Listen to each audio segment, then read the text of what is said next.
Hello everybody, this is Dalton Anthony. This is a kind of a special occasion. I have a co-host with me I haven't worked with in a while. I got Zach Price with me. And we have a very, very special guest. UFC Hall of Famer, professional wrestler icon. We have Dan the Beast Severn with us tonight. So Dan, really quick, just to kind of get things started, have you ever been to Cape Girardeau before? No, first time ever been to this area. I've been to many places in Missouri, just not quite this south. I travel back and forth between Michigan and Arizona many times throughout the course of the year, but more towards the northern portion of it. Gotcha. Well, how did you like Southeast Missouri? No, very nice, really nice. Enjoy your time. You with the Comic Con over the past couple days, met a lot of fans, did a lot of Professional Wrestling Show, the Comic Con on top of all of this. So great show, by the way. Yes. You have a good time in the ring with those guys? I did. Piece of cake when you have a six-man tag. Yes, they're very simple. It was a good to do. six-man tag, and it was really kind of funny because like the one gentleman I had never met before, Sexy Sarge. Oh, Sarge. Yeah, Sexy Sarge. So let's just say that when I first went out there and I saw all those dollar bills hanging on the side, I'm thinking, did this guy was he out there dancing all before this, or are these money that's planted? So actually, as he's still up in the ring, I saw a lady just over the guardrail. Good-looking gal, stuff like this. I go, please don't tell me that you are one of the women that stuffed money into that man's trunks. And she's like going, oh no, I go, come on now, confess here right now. You didn't simply, put in a 5 minute trying to reach and get some singles out, did you?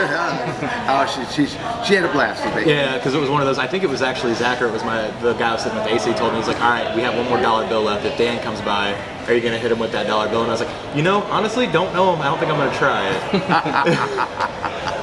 But I'm a sexy beast. Come on now. Yeah. So you're kind of an anomaly in our the world of professional wrestling, because you are the first person to ever hold the UFC and NWA champion simultaneously. But I thought Brock Lesnar did that. And we were talking about this. It was one of those. We were watching WrestleMania 20. I had to watch the most recent WrestleMania after the fact. I was in New Orleans, so I watched to see the commentary. And whenever Rousey came out, they made a comment about her being something like the first UFC champion or something like that. Or I forgot what it was. Yeah. But there was a comment, and I was like, but Dan Severn, whenever I was a kid, was holding multiple belts to the ring, and I remember a bunch of them being UFC. Yeah. Because that's how I got introduced to you. Was I was just watching in 97, 98, you came out, and you had all the belts, and I was super little, and the internet wasn't as prevalent as it was. Yes, correct. So you were kind of the introduction of me finding different territories, because I knew WWF. But you came out with the NWA belt. NWA belt, but a lot of people did not know about the UFC either. So, so the fact that Jim is Cornette, he's basically very prevalent in my career over the time. He's carrying out the NWA belt. He's carrying out one of the UFC belts. I'm carrying out a couple more UFC belts, and people had never heard of the UFC because it was still in its infancy. And again, like you said before, the internet was not as prevalent as it is there today. So the UFC should be sending me some royalty checks for the fact that, Ken Shamrock was there almost 1 year before me, but he wasn't promoting the UFC. I'm walking out there with belts, hardware, UFC this, NWA that, but I'm not really saying nothing. To me, it's like the belts say it all. And you were also in the UFC when it was during the Wild Wild West days. During the NHB, which stood for No Holds Barred era, or most of the viewers, they understand MMA, mixed martial arts, but that phrase, those letters, did not exist until probably 2005, 2006, somewhere in that range. Did MMA come along? The predecessor was No Holds Barred, NHB, from 1993, December 93 forward. And that was one of the things I got. So I've been a lifelong wrestling fan. I would say about my mid-high school, I started watching UFC. The Ultimate Fighter was on. Then you could catch the Saturday Night Fight ones, not the pay-per-views, but you catch those.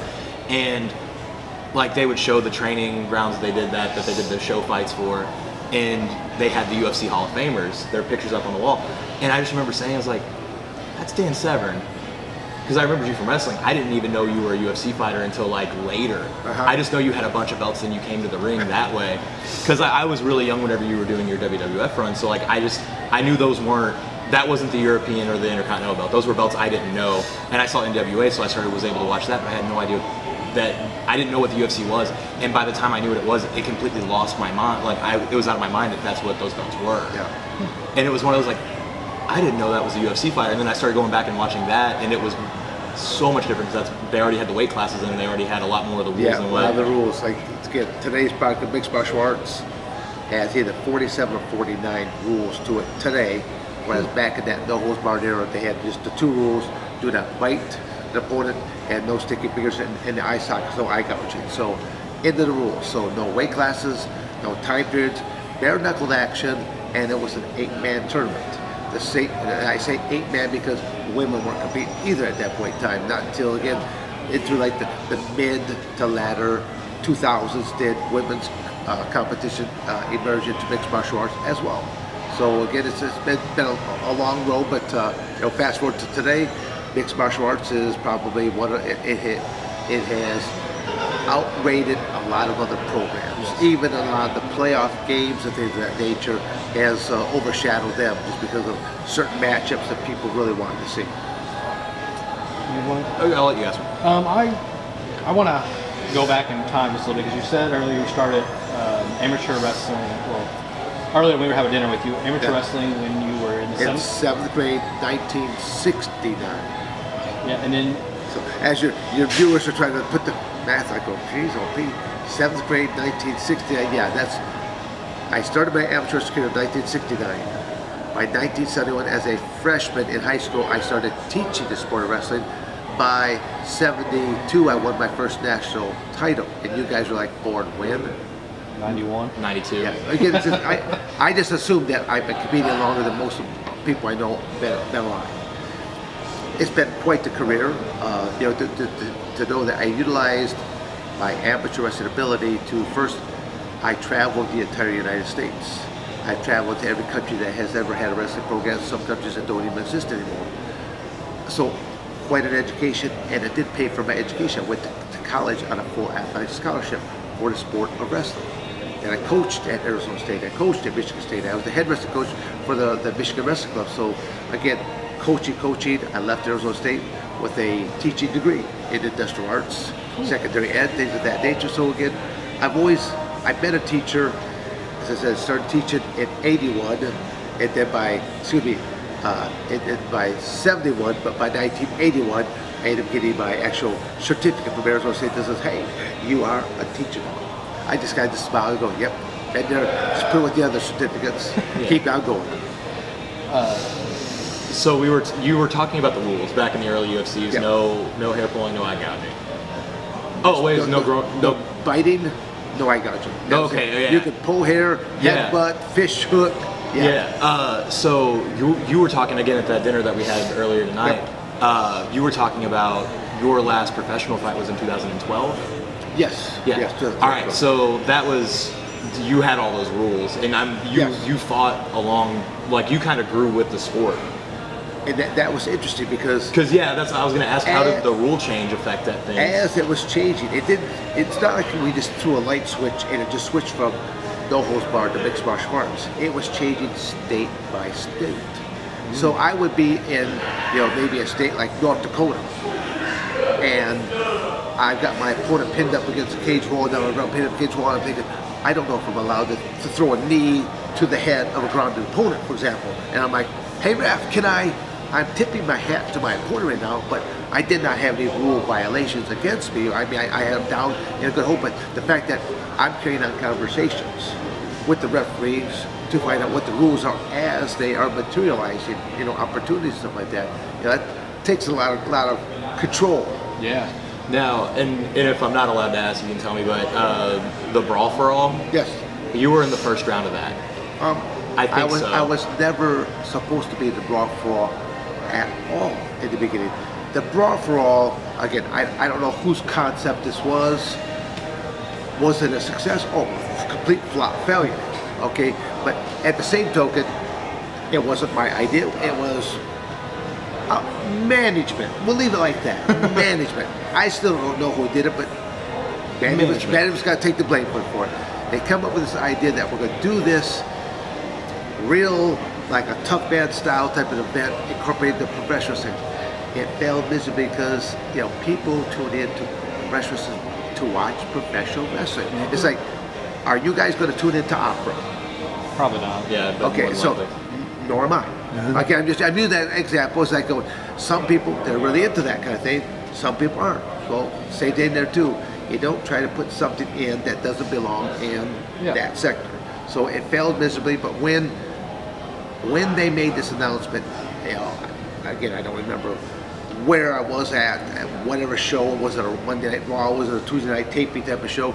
But all I know is I'm there on location, and several of the road agents just gathered up all the talent, said let's move into the cafeteria. We got some announcements to make, so all the talent comes in the cafeteria.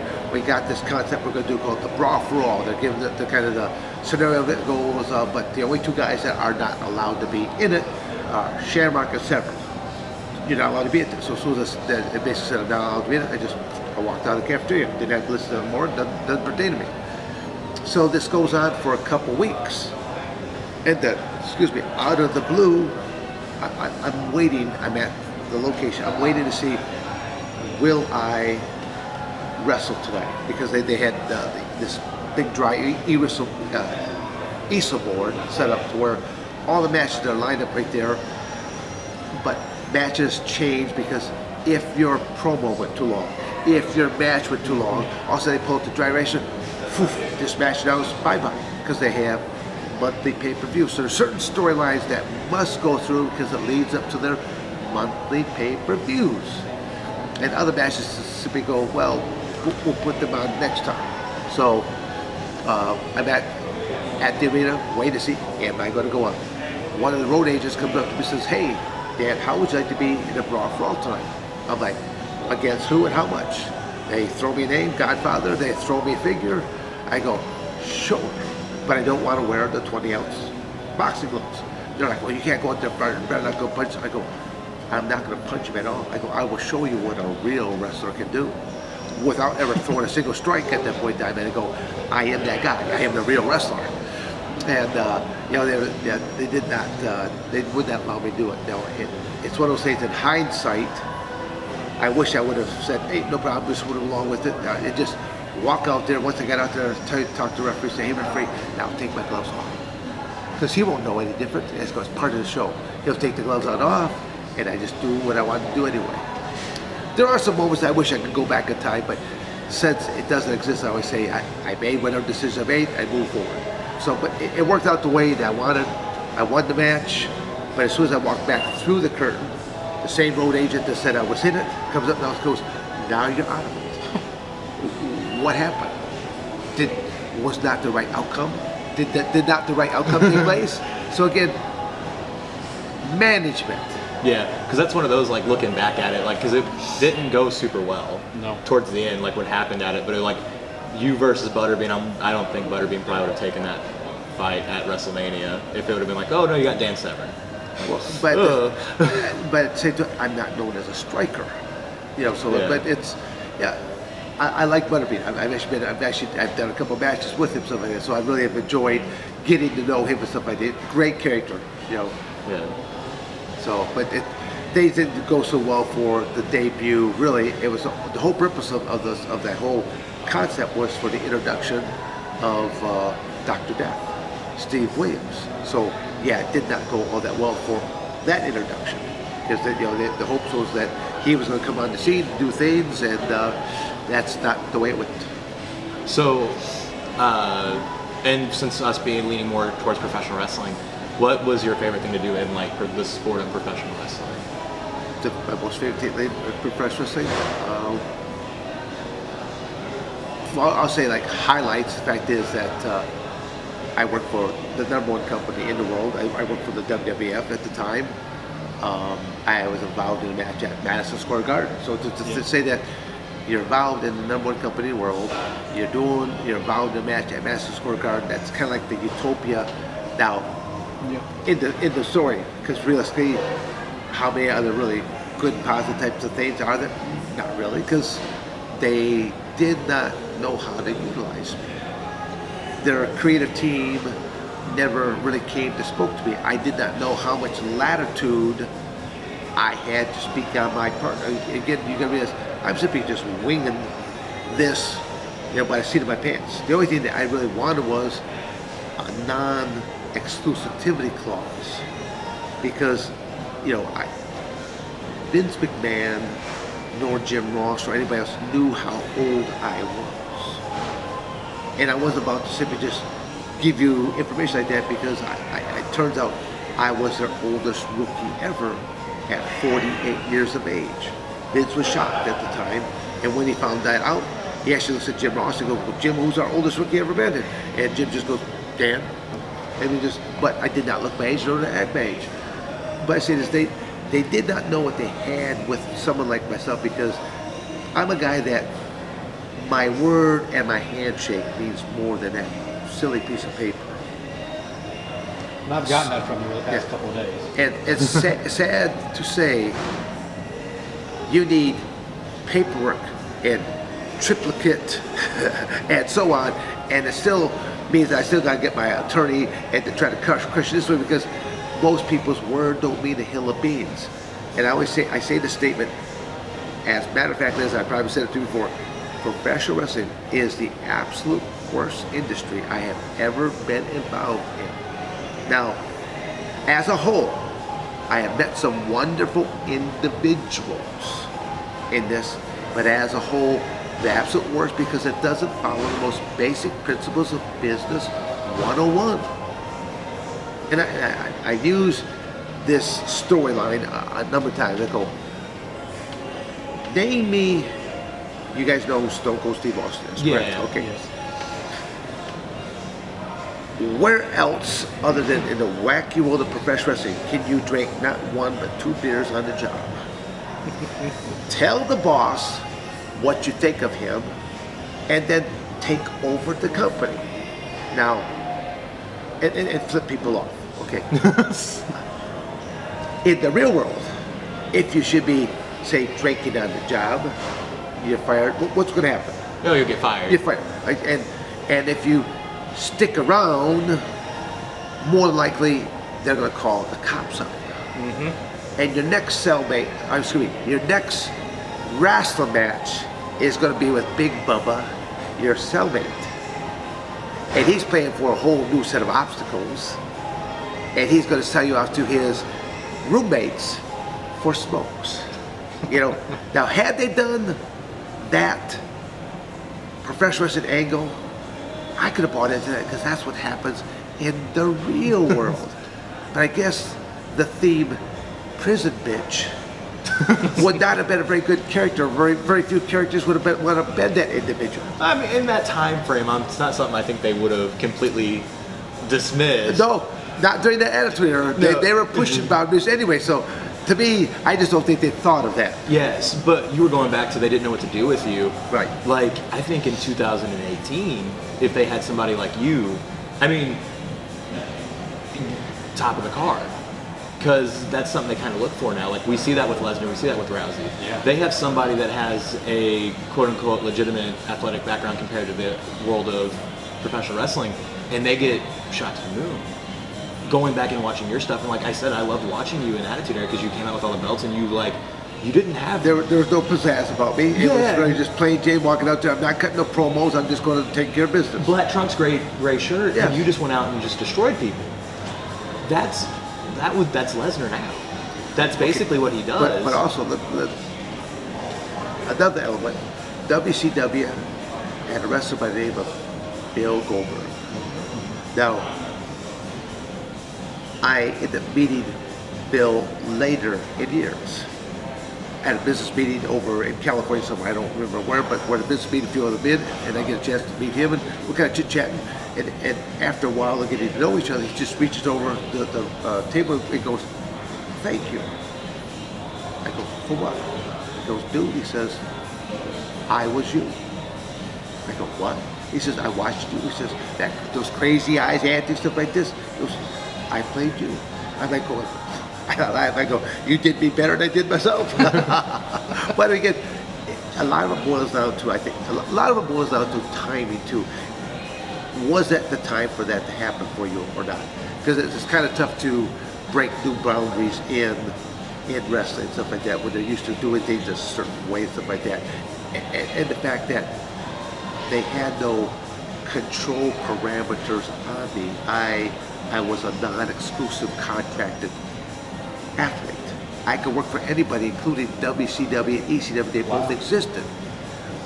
I was not exclusive to the UFC. I was not exclusive to the NWA.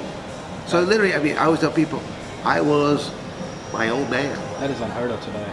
Yeah, you couldn't. Yeah. I mean, we're having Mania matches that now people are saying like, well, we don't know who's going to win because we don't know what their contract is. Yeah. And I guess nobody would have ever knew what you were going to do because I could do whatever I you're wanted. doing exactly whatever you wanted. So again, that was very unique. And I once again, it's only because I did not know how to play the game with them, so they didn't really get any interaction out of me.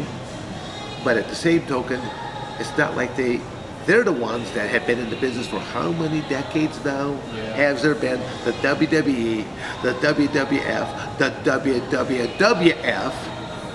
They've been in it a lot longer than I have. It's been carried through as a family tradition from Vince McMahon Sr. to Vince McMahon Jr. to who will carry this torch from that point on. So they understood the industry more, and that they hire people that are, as creative team members, things of that nature, to bring together story. They should have just sat down with me and talked to me, and they would realize they've got a diamond in the rough. Jim Cornette understood this. No, Dan Severn not going to do any outlandish promos. That's not Dan Severn. Give him a mouthpiece, like a Jim Cornette. He'll do all the outlandish things. He'll wield that tennis racket and stuff like that. And he'll have a lot of fun there with it. And I'll just carry out what he says. That's all. Collect some more trinkets along the way. Earlier during dinner, one of the fans asked you, that was with us, what's been the toughest one to perform in? Was it being a wrestler, professional wrestling, or UFC? Me personally, two thoughts into my head. I was like, one, it's got to be UFC. Secondly, I'm kind of hoping being a wrestling fan that's professional wrestling. And then you said professional wrestling, and I was in shock. Yes. Why was it so much tougher on your body? Well, I mean, I've been hurt far worse in my professional career than I have been in my cage fighting career. Again, I keep using the term cage fighting because of mixed martial arts versus MMA. It's all cage fighting to me, Yes. because I just try not to just pigeonhole myself into one category. In an actual mixed martial arts match, you just had to go out there and get results. I'm not filling a window of time. I'm not telling a storyline. I'm not here to be your friend. I'm here to get the victory. That's all it really boils down to right there. So a match can be done in, what, I think the fastest match is in the UFC, I think around 8 seconds. Yeah, I As think quick Ronda as- Rousey just... Yeah. So Yeah, it was a punch and out. yeah. So I just know, like, sub 10 seconds, and you get paid buku bucks for a 10-second match. It's not by the hourly rate. But in professional wrestling, you're telling a story, and you're telling a story through a physical means, and it means you're going to give and you're going to take. You're going to pick up and you're going to body slam. You're going to clothesline. You're going to drop toe hold. You're going to spin, twist for maybe a 7 to 10 minute match, maybe a 10 to 12 minute match. Guys used to do 1 hour matches. Broadways, they don't do that, those kind of matches anymore, because, well, the audience's attention span has dwindled. That they want more and more spin, top, bobble, boom, boom, boom. It's too much. Again, in my opinion, that's not my cup of tea of watching either. I prefer the old-fashioned characters. Whether you're the face, whether the heel, I like seeing the over-the-top characters that are great facial expressions, over dramatization with their body language, stuff like this, wearing outlandish outfits and stuff like this. I see both sides of the argument. And one of the matches that still holds up to this day is the Iron Man between Shawn Michaels and Bret. Well, that was a 1 hour match. It still holds up to this day, and it didn't need all the high flying, flashy stuff. It just it was great. So yeah. And how long ago did that match take place? 98 or 6, one of the two. I think it was 96. Yeah, 96. Mm-hmm. But again, how many people do even know what an Iron Match tournament even means anymore? Even though they always announce matches have to have a 1 hour time limit. Yeah, I think. They're not even. The Iron Man basically has been dwindled down to 30 minutes now. The few times they have. Because they did one Sasha Banks versus Bayley in NXT. They did a 30-minute Iron Man match. Yeah. So and I think that was the last time they did one. I think. Speaking of an hour, because you mentioned this to me earlier, and I was quite shocked. I believe it is this belt. Yeah, I gotta say that when it comes to belts, this is the ultimate belt. It's the smallest belt that I have, but it's one I cherish the most because this was still during the 8-man tournament format. So the same 2-hour format that exists today existed back then, but where you face one opponent on a show today, back then you had to face and defeat 3 men. I say 3 men because women were not competing at this time. So out of a 2-hour pay-per-view, I was inside the octagon cage just over 1 hour between my 3 different opponents. So that was back during the no holds barred time frame. So it still only had the 2 rules: no biting, no eye gouging. So that was tough. That's real deal 1 hour. That's no joke. Running out of time here because we got 30 minutes.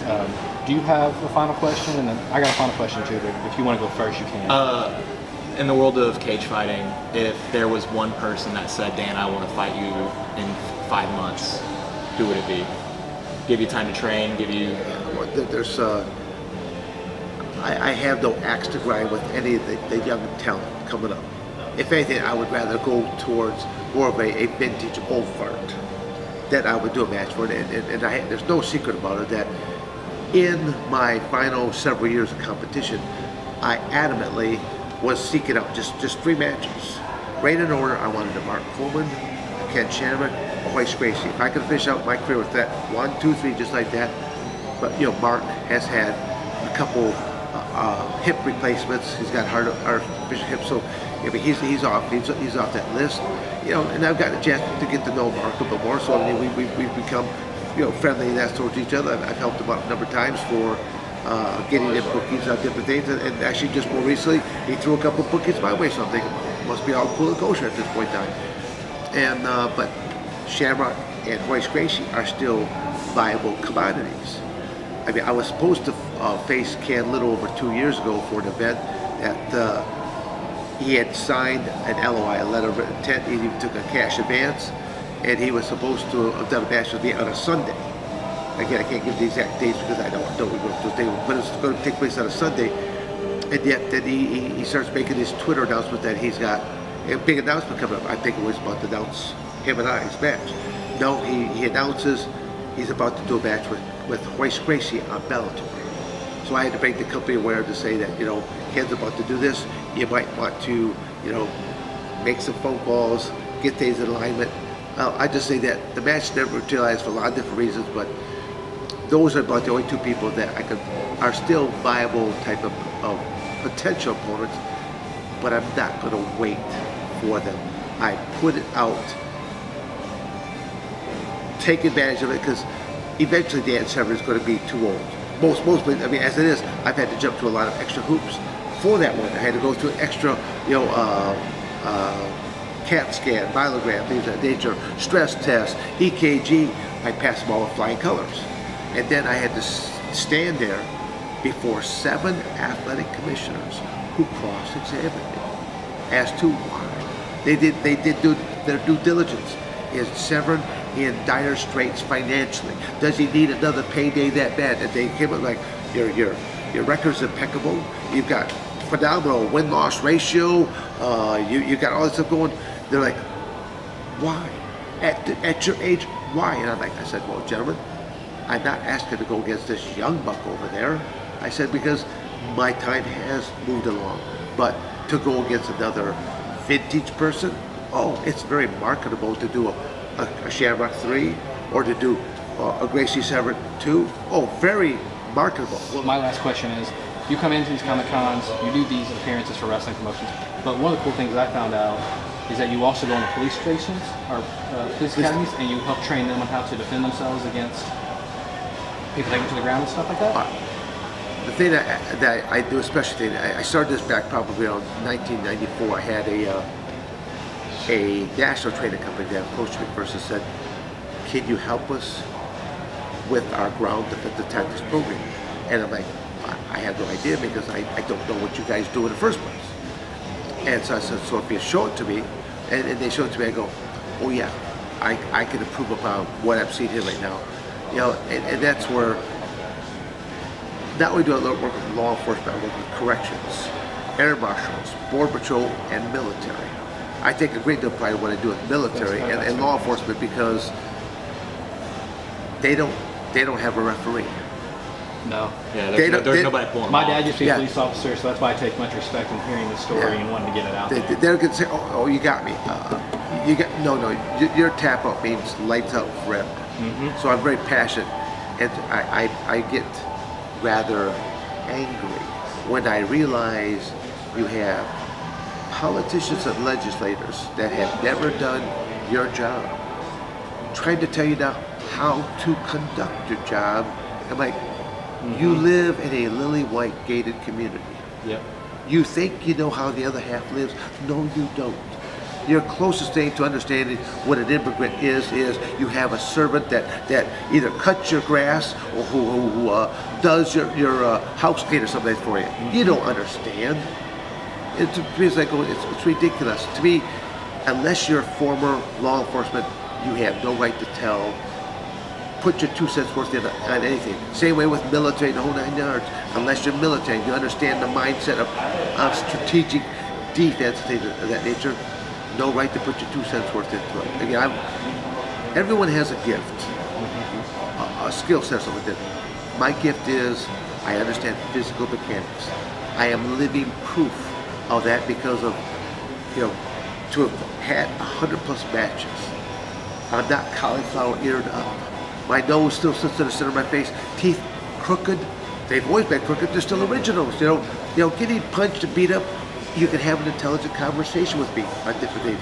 Whereas there's a lot of guys out there, you would be hard pressed to have an intelligent conversation because their speech is a little bit slurred. The wiring is not quite all connected. A lot of this concussions is taking place in professional wrestling, same way as it happens in MMA, same way as it happens in football, helmet to helmet collisions. That more and more this is on the minds of a lot of people nowadays in athletics as to what is it doing to the brain. All right. Thank you, Dan Severn, for having the intellectual beast here right now. Should we call this right now? The intellectual beast. Thank you again for coming on the PW podcast. I assume that's which one it's going to be on. I'm assuming this is going to be an offshoot of PW Presents, and I didn't say that accordingly, but... And also it's going to be, you're watching it already on the Cape Championship Wrestling YouTube page. But again, thank you so much for having us. Dalton, thank you for letting me come on here with you. Well, let me throw one plug here. If you want to know more about what Dan the Beast Severn still does, go to my own website at dansevern.com, www.dansevern.com. Even though you may not see me on television doing a mixed martial arts match, you may not see me on TV doing a professional match, rest assured I'm still involved in those industries. On top of running a 10,000 square foot training facility on my property, on top of all the stuff I do with first responders, on top of any other things that you gentlemen don't even know about. But the beast will not retire in any kind of a fashion. I will continue to move forth and help a lot of people. The original beast. The original beast, yeah. Again, thank you so much. Dalton, you want to send it off? Look, y'all enjoy your night. Thank you. All right, let me stop that.